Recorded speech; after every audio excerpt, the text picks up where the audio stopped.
자, 이번 시간에는 RNN이라는 걸 소개를 할 건데, 지난 시간에 DNN, CNN, 그리고 요번에 RNN인데, RNN은 보통 자연어 처리를 위해서 이제 많이 사용을 합니다. 자, 요 RNN을 잠깐 소개하고 넘어가도록 하겠습니다. 교재에는 없는 내용인데, 대부분 요즘 이제 머신러닝, 이 인공지능이 이제 많이 구현돼서 사용되고 있는 분야는 크게 CNN을 사용하는 이미지나 영상 쪽 하고요. RNN을 사용하는 자연어 처리 쪽, 이 큰 흐름이라고 보시면 돼요. 그래서 이걸 조금 책에는 직접 나와 있지는 않지만 간단하게 좀 소개만 하고 넘어가도록 하겠습니다. 깊이는 들어가기는 조금 어려워요. 내용 자체가 조금 복잡하기 때문에 더 그렇죠. 자, RNN, Recurrent Neural Network의 약자고요. 이건 입력과 출력을 시퀀스 단위로 처리합니다. 무슨 말이냐? 입력과 출력이 순서가 있다는 얘기예요. 입력이 들어오고 출력으로 나가죠. 그 다음 입력이 들어오고 또 출력으로 나가요. 자, 기존에 우리가 CNN을 사용을 할 때는 약간 달랐어요. 자, 여기 우리가 하나의 머신러닝으로 엔진을 만들어 놨어요. 여기다가 A라는 사진을 집어넣었어요. 사진을 집어넣으면은 얘가 답을 알려주죠. 얘는 0입니다. 이렇게 알려주죠. 이게 끝이에요. 그 다음에 우리가 다시 사진 A 사진 말고 다른 사진, 이를테면은 뭐 요런 사진을 집어넣었어요. 이런 사진을 이렇게 집어넣었어요. 그러면은 이전에 0이라고 했었던 걸 얘가 기억하고 있다가 활용을 하나요? 그거 활용 안 하죠. 새로운 사진 집어넣으면 요 사진만 가지고 이 안에서 처리를 한 다음에 결과값으로 얘는 3입니다. 이렇게 알려주죠. 이게 끝이에요. 그 다음에 5를 넣건 7을 넣건 9를 넣건 3을 100번을 넣어도 얘는 똑같이 지금 들어온 사진에 대해서만 처리를 하고 이전에 있었던 결과들을 참고하지는 않는다는 얘기예요. 이게 끝이에요. 그런데 RNN은 조금 달라요. RNN은 뭐가 다르냐 그러면 입력과 출력 자체가 시퀀스예요. 즉 신호라는 얘기요. 일정한 시간 간격을 가지고 들어오는 신호들의 집합이에요. 자, 대표적인 게 뭐냐 그러면 여러분들 주식 정보, 온도 이런 것들이죠. 자, 그래서 얘네들은 조금 좀 특이한데, 그리고 조금 이해하기는 좀 어렵겠지만 여러분들이 하는 말, 음악 같은 것도 사실은 여기에 포함될 수 있어요. 말.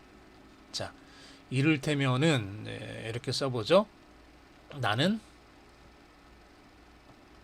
한국에서 살고 있습니다. 이렇게 글이 있어요. 이제 말이나 글인데, 자, 맨 처음에 나가 입력이 돼요. 컴퓨터한테. 그 다음에 는이 입력이 돼요. 그 다음에 한이 입력이 돼요.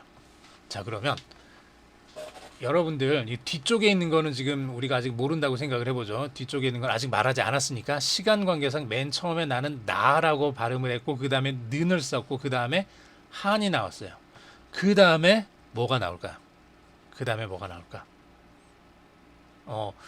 그 다음에 나올 수 있는 게 물론 여러 가지 가능하겠죠. 이를테면 나는 한복을 입고 있습니다. 뭐 이런 것도 할 수 있을 거고, 나는 뭐가 있을까요? 한복, 뭐 이런 것들이 쭉 있을 건데, 사실상 요 뒤에 한 다음에 나올 이 글자는 지금까지 나왔던 글의 연장선에서 나오는 말이죠. 나오는 신호죠. 나오는 신호. 즉, 요 국이라는 요 말은 나는 한국, 이 국이 100%이 자리에 들어온다라고 우리가 말할 수는 없지만 적어도 이 자리에 들어올 수 없는 것들을 우리가 충분히 찾을 수 있다는 얘기예요. 나는 여기다가 이를테면은 뭐 뿅, 이런 거는 이 자리에 들어올 수 없죠. 웬만해서는 그냥 상식적으로 들어올 일이 없죠. 나는 뭐 이런 것도 거의 들어올지 않을 것 같아요. 나는 여기까지가 이미 나와 있는 신호고 그 신호와 이어서 그 다음에 나올 신호를 찾아야 돼요. 그러니까 이거는 이런 이제 말이나 글 같은 거, 음악 같은 거, 주식이라든지 온도라든지 이런 것들은 이전에 있었던 신호와 지금 신호, 이게 시간이라는 하나의 변수에 따라서 변화가 되면서 이전에 있었던 정보에 따라서 그 후에 나오는 정보들이 결정이 되는 것들이기 때문에 이런 신호들을 다루기에는 DNN이나 이전에 있었던 CNN 같은 경우는 그렇게 잘 맞지는 않는다는 얘기예요. 그래서 이런 신호들을 다룰 수 있는 별도의 신경망이 필요했는데 뉴럴 네트워크, 그 신경망을 우리가 RNN이라고 부르자, 이렇게 얘기를 한 거예요. RNN 이렇게 생각을 하시면 돼요. 그래서 얘는 뭐 반복되는 신경망, 그래서 순환 신경망이라고 불러요. 순환 신경망이라고 부르는데 이전 단계에서 얻은 정보가 다음 단계에서 필요한 거, 즉 나는 한이라는 요 세 개의 정보가 나는 한 요 세 개 정보가 그 다음 단계를 예측할 때 필요하다는 얘기예요. 그 다음 단계를 예측할 때 이게 필요한 거죠.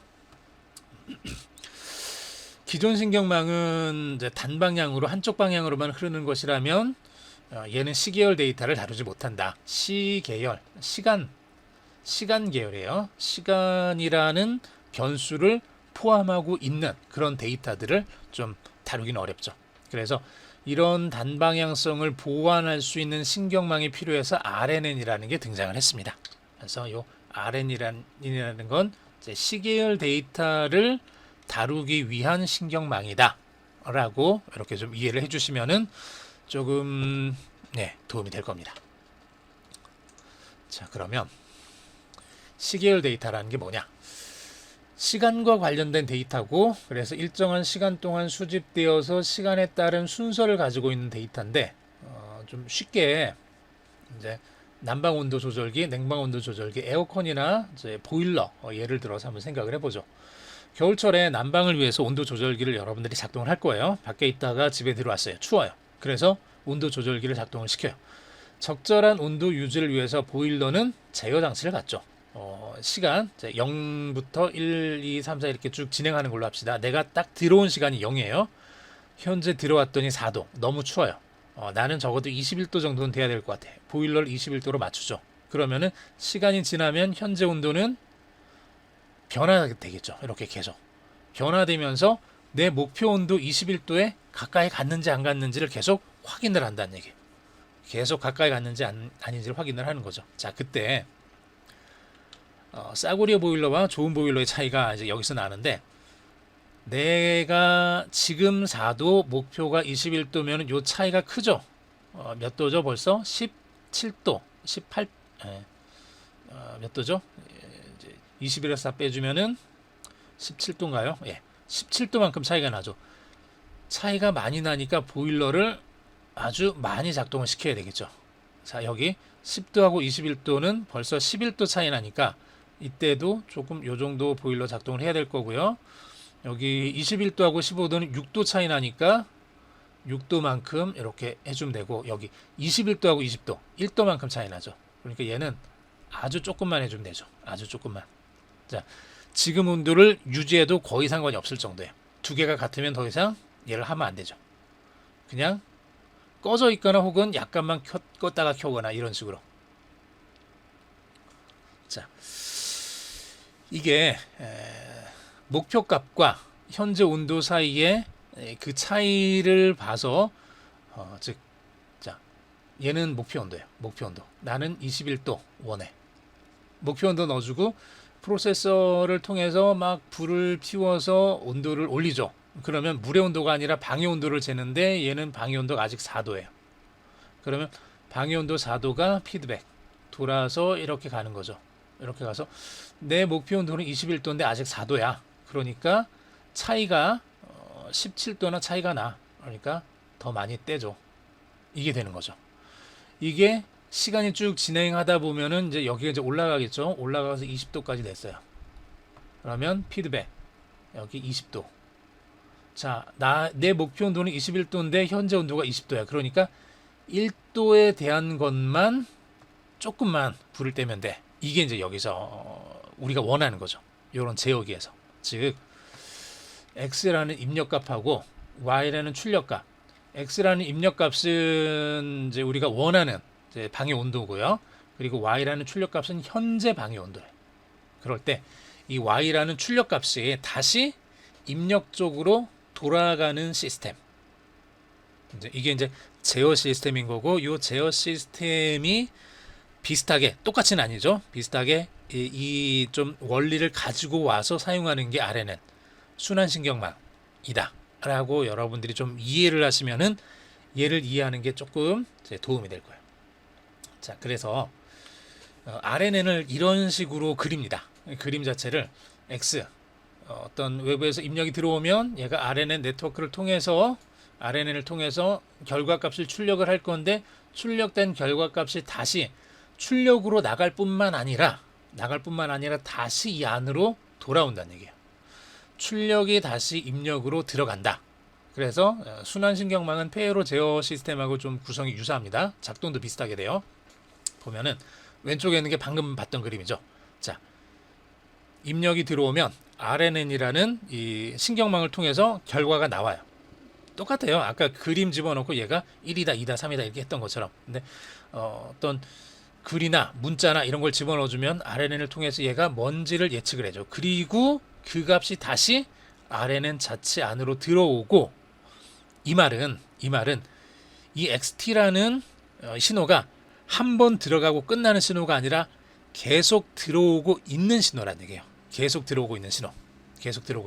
즉 아까 얘기했던 것처럼 나는 한국에 살고 있습니다. 나 첫 번째 신호, 는 두 번째 신호, 한 세 번째 신호, 국 네 번째 신호, 다섯 번째 신호, 살, 고, 잇 이런 식으로 얘가 맨 처음에 들어오는 신호, 얘가 그 다음에 들어오는 신호, 그 다음에 들어오는 신호, 그 다음에 들어오는 신호, 그 다음에 이런 식으로 지금 신호가 들어온다고 생각을 하세요. 이런 식으로 신호가 들어왔을 때 처음에 들어오는 신호가 RNN을 통해서 나만 들어온 거예요. 나가 들어왔을 때 그 다음에 뭐가 나올 거냐 확인을 해야 되죠. 모르죠. 그냥 결과값을 어쨌거나 얘는 가장 확률이 높으면서 출력을 해줘요. 그리고 그 값을 다시 만들어서 이 안에다가 집어넣어줘요. RNN에다 집어넣어주는 거예요. 이 RNN하고 이 RNN은 다른 게 아니라 똑같은 건데 시간의 경과에 따라서 그냥 이 시스템을 그대로 옆에다 표시해 준 거예요. 자, 처음에 신호가 들어오고 RNN을 통해서 결과가 나오고 이 결과를 1초 후에 다시 RNN에다 넣어주고 여기에 두 번째 신호가 들어와요. 는이 들어오는 거죠. 그러면 나와 는이 합쳐져서 이 RNN에서 또 처리를 해주고 요걸 요 다음 번으로 넣어주고 이게 쭉 진행이 되는 거예요. X0부터 XN까지 이렇게 N 플러스 1개의 여러 개의 신호가 들어왔을 때 RNN을 통해서 이렇게 쭉 결과를 찾아주게 됩니다. 자, 주식의 가격을 예측하는 거랑 비슷하죠. 처음 주식 가격 집어넣고 RNN 통해서 결과 나오고 이 결과와 그 다음 시간이 지난 다음에 이제 주식 값을 다시 넣어주고 체크해주고 또 넣어주고 체크해주고 또 넣어주고 체크해주고 이러면은 이를테면은 지금부터 이를테면 사흘 후에 얘가 어떤 식으로 진행이 될까? 물론 주식이라는 게 이렇게 제 머신러닝이나 이제 여기서 나오는 것처럼 기술적으로 정확하게 딱 떨어지지는 않죠. 이제 뉴스에 따라서 굉장히 많은 이제 올라가기도 하고 떨어지기도 하고 별거 아닌 다른 종류의 어떤 주변 상황들에 따라서 이게 많이 달라지기 때문에 단순히 주식 가격만을 가지고 이걸 비교한다는 거는 예측한다는 거는 굉장히 좀 위험한 일이고 좀 쉽지는 않은 일이기는 한데 그래도 만약에 주식이 주변에 있는 어떤 것에도 영향받지 않고 자기 자신의 가격에만 영향을 받는다라고 이렇게 가정을 한다 그러면 이게 가능해진다는 얘기죠. 예전에 이제 기술적 분석이나 뭐 이런 걸 할 때 많이들 그런 걸 했잖아요. 시간축에 따라서 주식 가격이 만약에 요런 이를테면 이런 식으로 좀 변화가 된다. 그러면은 이걸 갖다가 계속 찾는 거예요. 자, 어느 정도에서 올라갔을 때 이걸 시간에 따라서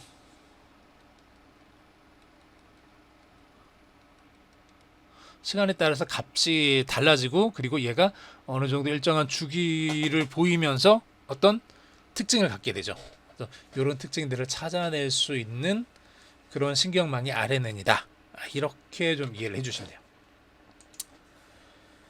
자, RNN은 여기 보면 이제 또 몇 가지가 있는데요. one to many, many to one, many to many 요 세 가지 크게 모델로 좀 나눌 수가 있는데 이게 뭐냐 그러면 one to many 하나와 여러 개죠. 하나의 입력. 자, 왼쪽은 입력이고 오른쪽은 출력이에요. 하나의 입력에 대해서 여러 개의 출력이 나오는 모델이 있을 수 있습니다. 자, 대표적인 게 사진 캡셔닝인데 그 예전에는 이를테면은 사진을 가지고 이 사진 밑에다가 이 사진이 어떤 사진인지를 써주는 거예요. 글로 써주는 거예요. 사람이 했죠. 자, 이를테면은 뭐 롤러코스터를 타고 있는 아버지와 아들 이런 식으로 이제 밑에다가 써놓는 거죠. 나중에 이걸 사용을 하기 위해서 사진의 어떤 특징들을 적어놓는 건데 이걸 머신러닝에서 RNN 모듈을 사용해서 할 수 있다는 얘기예요. 사진을 쭉 들어오면은 대표적인 게 이런 거죠. 이제 사진이 있으면은 요 사진에 이를테면은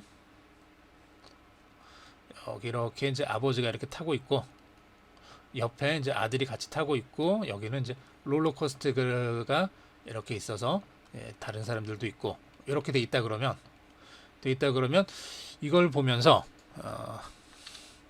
CNN을 당연히 적용을 해야 되겠죠. CNN 적용하면서 뭐 이렇게 해서 뭐 특징들 찾아가지고 여기는 이를테면은 뭐 중년 남자다. 중년 남자의 특징. 여기는 아이의 특징.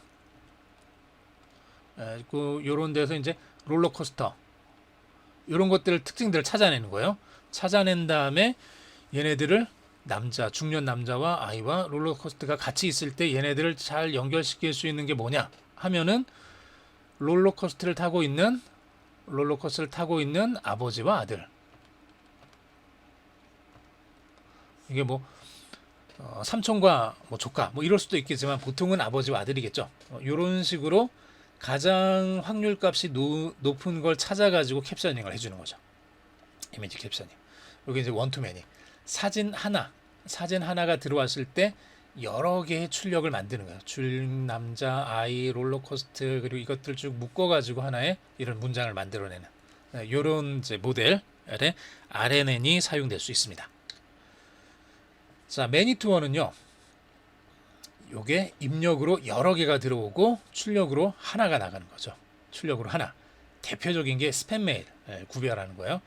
스팸 메일이 여러분들 그 메일함에 쭉 찾아보면은 이제 뭐 이게 글씨가 이렇게 막 써져 있는 이제 메일이 왔죠. 그러면 요 단어 하나하나들을 글 하나하나들을 입력값으로 집어넣어 주는 거야. 요 입력값은 많죠. 맨이에요.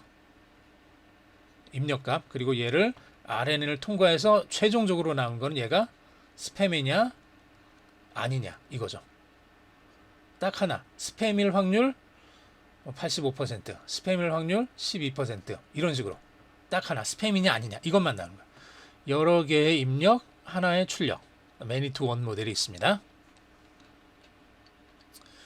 그리고 세 번째 매니 투 매니. 요거는 입력도 여러 개고 출력도 여러 개인데 가장 대표적인 게 번역하는 모델이 있어요. 여러분들 그 구글 번역기 아니면 네이버 번역기 이런 거 쓰죠. 그거 번역 우리가 영어로 혹은 한글로 이렇게 집어넣어주면 사람이 바꿔주는 거 아니죠. 기계가 알아서 컴퓨터가 알아서 바꿔주는 거죠. 내가 여기다가 I am student 이렇게 문장을 집어넣어주면은 I 하나, 그 다음에 am 또 하나, student 이렇게 하나. 여러 개의 입력이 들어가는 거고 여러 개의 입력이 이제 네트워크 통해서 나올 때 얘가 나는 학생이다 이런 식으로 이렇게 여러 개의 출력으로 나오게 되는 거죠. 매니 투 매니 모델. 이런 것들 번역 모델이나 챗봇 같은 경우에 이쪽에 해당이 됩니다. 자, 이런 식으로 RNN이 실제로 많이 사용이 되고 있다는 얘기예요. 실제로 저런 식으로 좀 많이 사용이 되고 있으니까 이거 좀 기억을 해두시면 좋을 것 같고요. 자, 원투맨이 이제 그림으로 다시 한번 그려봤는데 얘는 사진 입력 후에 사진 내용을 자막으로 출력하는 거. 요거죠. 그냥 사진 입력 하나예요.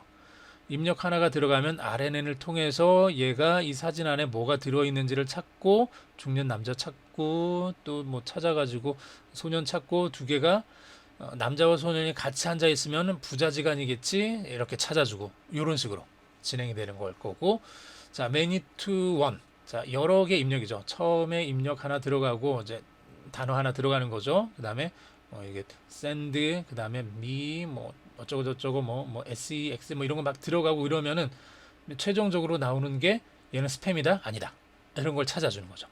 OX로 나오는 거. many 많은 입력이 있고 하나의 출력이 있는 이런 모델입니다. 그리고 많은 입력과 많은 출력이 있는 거. 이를테면 I am student 이러면 이걸 가지고 하나씩 찾아주는 거죠. 계속해서 나는, 그 다음에 am 이다, 나는 이다, 그 다음에 student 나는 학생이다 이런 식으로 바꿔가면서 계속. 그래서 many to many 모델로 번역하는 거나 챗봇이나 이런 쪽에 이제 많이 사용이 됩니다. 자, 아래는 순환신경망 흐름에 대해서 간단하게 그림만 보고 넘어갈 건데 내부적으로 깊이 설명은 하지는 않겠습니다. 이거 할 수가 없고요. 자, RNN 계층은 계층의 입력값 그리고 그 바로 직전의 출력값을 받아서 사용을 합니다. 바로 그 직전의 출력값을 받아서 사용을 하는데요.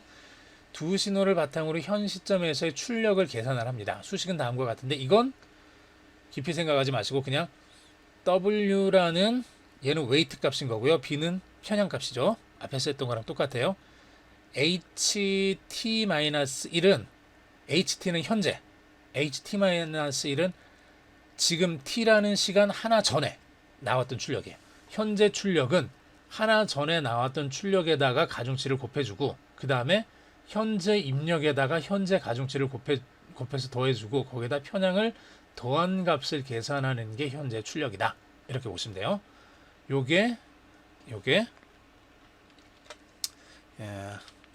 이제 RNN이라면 요게 지금 RNN 하나의 그냥 블랙박스 같은 거예요. 그리고 얘는 입력이 들어오겠죠.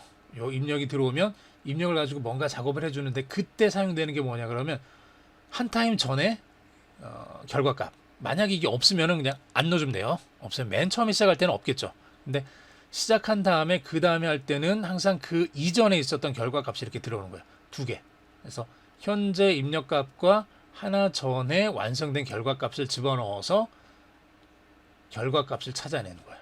현재 결과값. 이 현재 결과값은 그 다음번 시작하는 RNN의 입력값으로 또 넣어줘요. 이런 식으로. 이렇게 만들어집니다. 이 안에서는 뭐 가중치를 곱해주고 이전 결과값을 가중치 곱해주고 현재 입력값에다가 가중치 곱해주고 두 개 더해주고 더해서 하이퍼볼릭 탄젠트에서 이렇게 넣어간다 이거예요. 자, 그래서 이렇게 받으시면 되고요. 이 RNN은 이전 단계 계산 결과에 대한 정보를 갖죠. 하지만 바닐라 RNN은 그냥 아무것도 없는 그냥 클래식한 RNN이에요. 이 RNN은 짧은 시퀀스에 대해서는 효과를 보이는데 길어지면 길어질수록 이전 정보를 제대로 전달하지 못하는 특징이 있습니다. 즉 짧은 문장을 번역하는 것은 문제가 없어요. 짧은 문장 안에 들어있는 그 내용을 찾는 데는 문제가 없어요. 그런데 긴 문장, 이를테면은 여러분들이 이제 글을 쓴다고 해보죠. 글을 번역한다고 해보죠. 저 위쪽에서 나는 10년 전부터 뉴욕에 거주하고 있다 라고 썼어요. 그리고 아래쪽에 한참 내려가다가 내가 지금 있는 이곳의 집값이 비싸다 라고 썼어요. 자, 그런데 보세요. 나는 10년 전부터 뉴욕에 살고 있다 이렇게 했어요. 나는 뉴욕에 살고 있어요. 지금 10년 전부터. 아래쪽에 쫙 글이 있고 한참 쓰다가 저 밑에 쪽에 지금 내가 사는 곳의 집값은 이를테면 비싸다 이렇게 했어요. 자, 그러면 지금 내가 사는 곳 어디죠? 10년 전부터 뉴욕에 살았으니까 뉴욕이죠. 우리는 글을 읽으면서 실제로 사람들은 이 내용을 중요하니까 머릿속에 기억을 하고 있어요.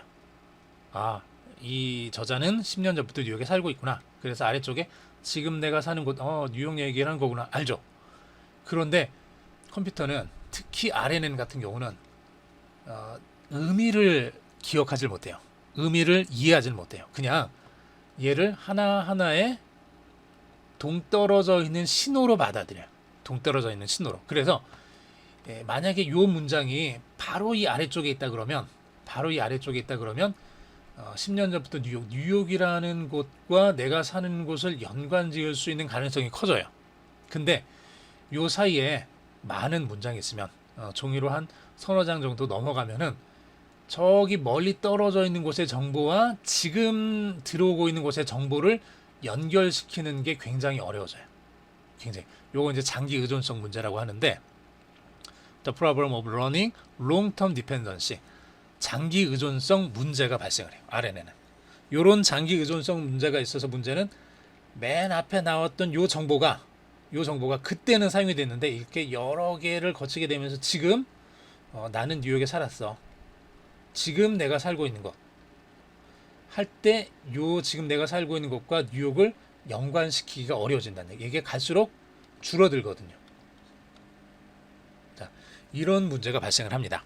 그래서 지금은 바닐라 RNN은 거의 사용이 되지 않는다라고 생각을 하시면 돼요. 그러면 이게 사용 안 되면 뭐가 사용이 되느냐? 얘를 보완한 여러 종류의 다른 알고리즘들이 계속 나오고 있습니다. 가장 대표적인 거 하나가 이제 LSTM이라는 건데, Long Term Memory라는 게 있어요. 그래서 LSTM이라는 게 나오고 LSTM 말고도 다른 것도 있습니다. 그건 여러분들이 나중에 실제로 얘네들을 사용해서 뭔가를 작업을 한다 그러면 그때는 또 이제 사용을 해보시면 되겠죠. LSTM 말고 다른 것들도 있고 최근에는 뭐 머트라든지 뭐 이런 것들을 사용을 하고 있어요. 여기서 보면 LSTM은 바닐라 RNN에 비해서 상당히 복잡합니다. 바닐라 RNN 같은 경우는 현재 입력이 있고 이전 단계에서의 출력이 입력으로 들어오고 얘를 사용해서 다음 단계 출력을 만들어서요. 이게 끝이에요. 그렇죠. 출력을 밖으로 내보내주고 출력을 요 다음 단계로 넘겨주고 이게 끝이었는데 LSTM 같은 경우는 이렇게 입력 출력 들어온 걸 사용해서 여기 C 값이라는 걸 뭘 하나를 더 만들어 놨어요. C 값이라는 걸. C는 뭐냐 그러면 얘를 기억셀, 메모리 셀이라고 하는데 기억 전용 메커니즘이에요. 즉 요 C셀은 요 C 값은 LSTM 밖에서는 사용되지 않습니다. 절대로 출력되는 게 아니에요. 그냥 LSTM 내부에서만 사용되는 거예요. 그래서 요 C 값이 들어와서 요 XT로 들어와 있는 값하고 연결되고 여기 나온 값하고 또 연결돼서 더해져서 C 값으로 전달돼요. 즉 LSTM 같은 경우는 이전에 RNN하고 좀 다르게 H값, 출력값을 보내줄 뿐만 아니라 별도의 기억장치를 가지고 기억되어 있는 값을 전달해주는 이 C값을 하나를 더 가지고 있어요. 기억셀을 하나를 더 가지고 있다는 얘기죠. 기억셀을. 얘를 사용해서 롱텀, 즉 오래된 저기 멀리 떨어져 있는 그 기억해야 될 어떤 중요한 것들을 여기에 이제 포함시킬 수 있게 이렇게 만들어 놓습니다. 그래서 LSTM을 이렇게 여러 개를 연결하게 되면 현재 입력이 들어오고 이전 단계 출력이 나오고 그리고 현재 출력이 이렇게 나가고 현재 출력이 다음 단계 LSTM으로 들어가죠. 이것뿐만 아니라 C값이 있다는 얘기예요. C값 이전 단계 C값이 들어오고 이게 이 안에서 또 계산된 다음에 다음 단계로 C값, 메모리 셀 값이 또 나간다는 얘기죠. 요 C라는 걸 이 메모리 셀을 이용해서 롱텀 좀 그 시퀀스 중에서 오래된 아주 좀 시간상으로 옛날 좀 오래되어서 잊어버리기 쉬운 그런 기억들을 여기에다가 저장할 수 있다는 얘기예요. 중요한 정보들이 여기에 이제 저장이 돼서 쭉 진행이 되는 거죠. 이렇게. 자, 이번 과 총정리 연습 문제 풀이 진행하겠습니다.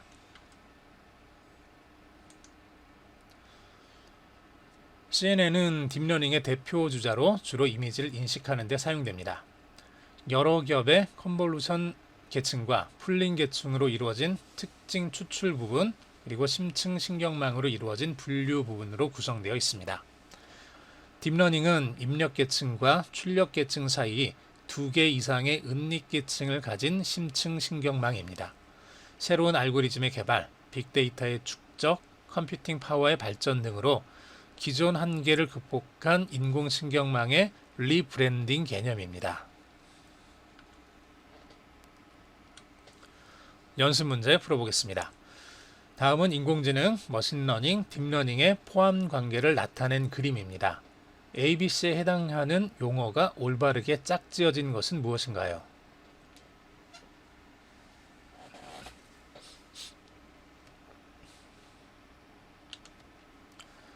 답은 1번이죠.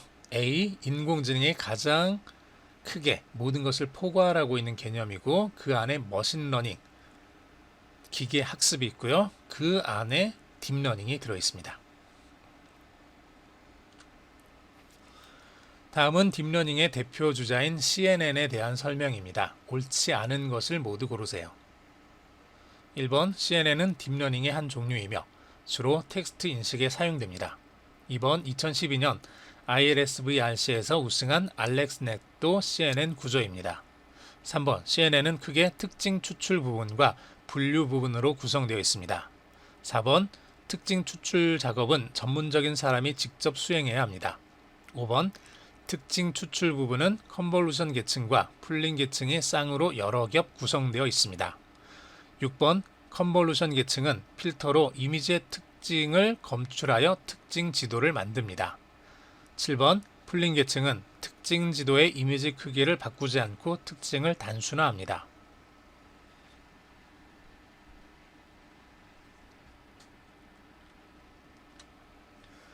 답은 1번과 4번과 7번입니다. CNN은 딥러닝의 한 종류이며 여기까지는 맞죠? 주로 텍스트 인식이 아니라 이미지 인식에 사용됩니다. 4번 특징 추출 작업은 전문적인 사람이 직접 수행해야 합니다. 이건 딥러닝이 아닌 다른 종류의 머신러닝이죠. 딥러닝 같은 경우는 특징 추출 작업을 기계가 직접 수행합니다. 7번 풀링 계층은 특징 지도의 이미지 크기를 바꿉니다. 특징 지도의 이미지 크기를 절반으로, 가로 세로를 절반으로 줄이거나 혹은 비례해서 줄이고 특징을 단순화하게 됩니다. 다음 내용 중 딥러닝의 성과가 아닌 것은 무엇인가요? 1번 2012년 ILSVRC에서 알렉스넷이 압도적인 성능으로 이미지 오류율을 줄이며 우승했습니다. 2번 딥블루가 체스 대결에서 세계 챔피언인 가리 카스파로프를 이겼습니다. 3번 구글이 비지도 학습을 수행한 딥러닝의 고양이 얼굴 인식 실험 결과를 발표하였습니다. 4번 알파고가 바둑 경기에서 이세돌 9단을 이겼습니다.